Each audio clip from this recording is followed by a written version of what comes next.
Tiende pamozi ndintima ungo, tiende pamozi ndintima ungo, tiende pamozi ndintima ungo, tiende pamozi ndintima ungo. Malawi tiye, Zambia tiye, Tanzania tiye, South Africa tiye, Myanmar tiye, USA tiye, tiende pamozi ndintima ungo, tiende pamozi ndintima oye. Tanzania oye, Uganda oye, Philippines oye, USA oye, other country, Uganda oye, Zimbabwe oye,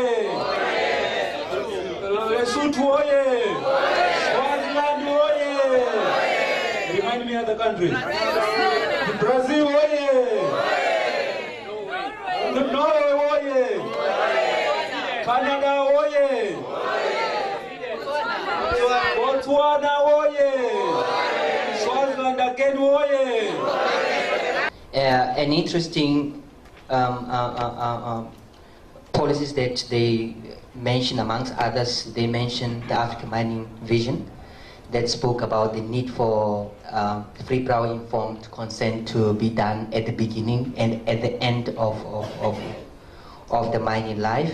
They mentioned Africa Commission on Human Rights and Resolution 224 that was promulgated in May 2012, amongst others, African Union Plan of Action, and ILO legislation 164 that is also endorsed. We have a case here which has been won by the community of Batavide in Northwest Province, where the platinum is being extracted, not that far from Marikana.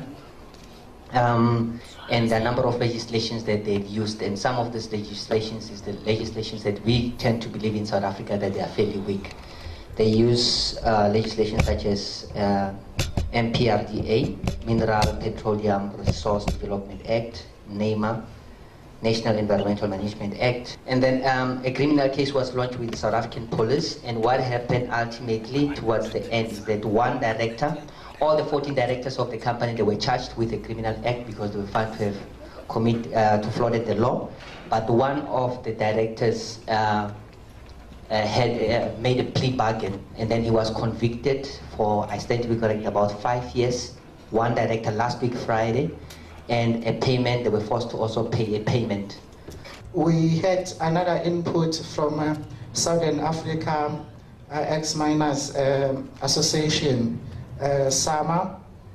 So the comrades, they talked about after workers have left the mines, especially the migrant workers who have to go to other countries after working for most of their lives in South African mines. So the comrades, they really informed us about the dire conditions under which those ex-miners live, and also the challenges that they have when they have to access the benefits or whatever retirement packages that are there for ex-mine workers. So the picture that the comrades painted is not good, because they indicated that they struggle with accessing information, and sometimes you find that a miner will die in the mines in South Africa, and the family back in another country, they struggle with getting access to the benefits and to the information. And the recruitment agency that handles recruitment of mine workers from other countries, Indaba, they charge for accessing or for making information about a particular mine worker available. So what came out is that we need to do something about this. We need to pressurize our governments so that they can be able to make things work better for ex-mine workers. Also, the discussion from the group, it came out that, and I would like to put this in front of all of us, because there was a concern that we should not be coming here every year to talk and talk and talk, because the communities out there, are getting really tired of just people talking about what they suffer because of mining activities.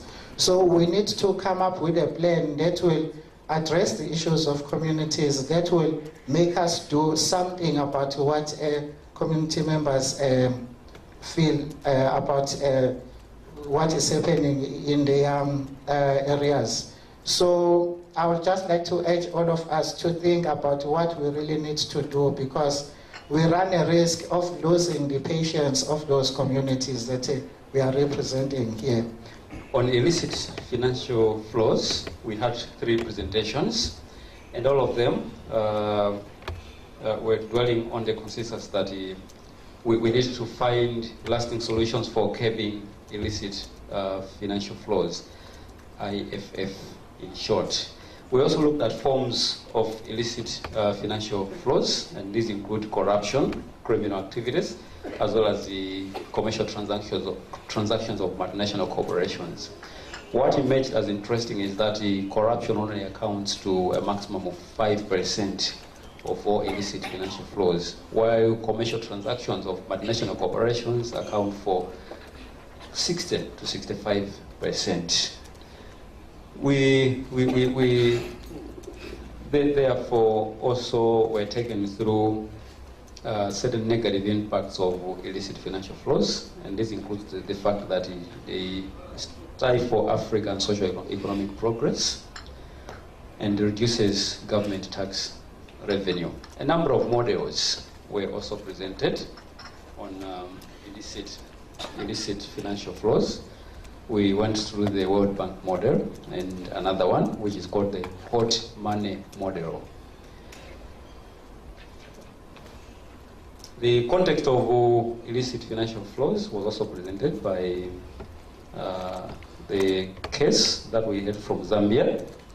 The Center for Trade Policy presented that one. And as part of their preamble, from the Zambia context, we were taken through the political economy of Zambia, in terms of the political history since independence and how mining has evolved over the years. And the most glaring liberation from that case study of Zambia is that within a period of 10 years, Zambia has lost 8.8 billion United States dollars through illicit financial flows. Tax avoidance is also high in Zambia, and as if that is not enough, Zambia is also bombarded with cases of environmental damage, labor malpractices, just to mention a few. Oxfam America, Oxfam USA, also gave us a presentation on trends in disclosure of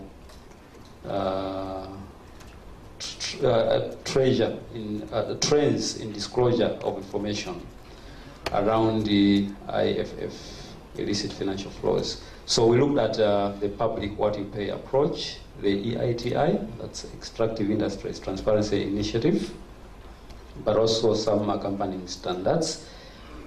What came out clearly is that at the moment there is progress towards disclosure, especially when one looks at countries which are embracing disclosure approaches. For example, the US was earmarked as an example through the Dodd-Frank Section 1504, as well as the European Union, which is also embracing new measures for disclosure. The World Bank too is also moving towards disclosure. You may like the World Bank or you may not like them, but they claim that they are moving towards disclosure. The Swiss Parliament too was given as another example, which is embracing mandatory disclosure processes. We had a very interesting discussion in our group, and in 1 minute I'll just summarize some of the issues that came out of the discussion. For example, we urged each other to distinguish between tax evasion from tax avoidance. There was an interesting case from Cameroon where historically transparency has been a problematic issue. And additionally, some voices indicated that there is need for clear investment frameworks in our countries, The Niger Constitution was also highlighted during our discussions, where it has been very hard to get information, especially by communities. Issues to do with tax havens or fiscal havens also formed part of the discussion. In conclusion, we discovered that there is an unhealthy marriage between politicians and mining corporations, which is stifling benefits which are supposed to go to the people. This year, mining in Indaba is the first time where we talk about the deforestation and we talk about oil and gas, so that people get used to that kind of debt. So the most important point was that we said there must be a balance between extracting and also managing our forest. And we're saying that the communities, they're not benefiting from extractions, and then so we need to make sure that communities, they become part of any decisions and they also become beneficiaries when coming to anything that's supposed to be sustaining their lives. And she also mentioned that there is no participation of local communities in terms of how the benefits are being shared, the mechanism, and also how the communities are going to benefit out of what the government is doing. Then we had a presentation from Philemon from Angola, where he was saying that the mineral sector in Angola, they are only benefiting the elites. Most of the civil societies, they're not benefiting. And then he also mentioned that there are wars where people are divided, fighting for gold, and all those kind of things, that before, when people saw that there's a lot of gold in their areas, they thought that they're going to be rich and make money. But now they're seeing that diamond business is making harm than sustaining the lives of the communities. And then he was saying that there's too much power from the militaries, because it looks like militaries, some of them, they are the ones who have the rights to diamond and not the communities, and that has brought in community human rights violation in the communities. So, and then he also says there's a lot of corruption in the area, and then he did mention that Angola, there's a high level of poverty, and literacy level is also very high, and people, they don't have water. There's oil, but people, they don't have water. I think a lot of water, it'd rather be used by the mining companies and that. He was saying that lots of people in Angola, they're living under the payment of $2 a day. And he was saying that amongst all in the world, Angola is one of the low countries in terms of development. The gap between the poor and the rich is very high. Then we had a presentation from Felma. In fact, we didn't have a presentation. We watched a video about the Nkomati, the mine in Mpumalanga, where it has taken community land and then it doesn't employ local communities. There is no water, and it also had taken some, the fights between the chiefs and the queens over who must share or give in the mine, because the mines, when they go to the areas, they go to the chiefs and then without consulting the communities. So I think it's a nice video. Maybe Felma can share the link with everyone and we can watch it. Then we had a presentation from Matthews Tabani. Matthews was doing a presentation about acidic mine drainage, how the mines have polluted water in Mpumalanga. And then we did also speak a little bit about fracking, because in South Africa, we don't extract oil, but we refine it in areas like Sasolburg. We have coal to liquid gas, coal to liquid in Mpumalanga Secunda. So I think that is just a brief of what we discussed. I wanted very quickly for someone to explain to me what's the difference between evasion and avoidance. Then I can go to sleep tonight. Thank you so much. There's no difference. In real sense, there's no difference. But however, just like companies, when they want to communicate certain, when they want to brainwash people, they manufacture their own languages. So really, tax avoidance in textbook theory and tax evasion, they make a difference between something that is illegal. So tax evasion is when people or companies are doing something outside the law to avoid paying tax. Examples is famous example, shops, for example, if instead of giving the true information to tax authorities, they manufacture figures, or they have two accounting books, or they literally hide. You know, there's physical hiding away from tax revenue authorities. So that's the classical example of tax evasion. Tax avoidance is when you're still trying to achieve the same thing. You're trying to avoid or minimize the amount of tax you pay, but by manipulating the rules. So they say tax avoidance is within the rules, is illegal, but unacceptable. So it's, for example, when you say a company has another subsidiary company somewhere else, and they say we paid for management fees. So it's true they could have paid for those services, but then the money is still ending up with the same company. So they can just reduce their costs, inflate their costs in one country.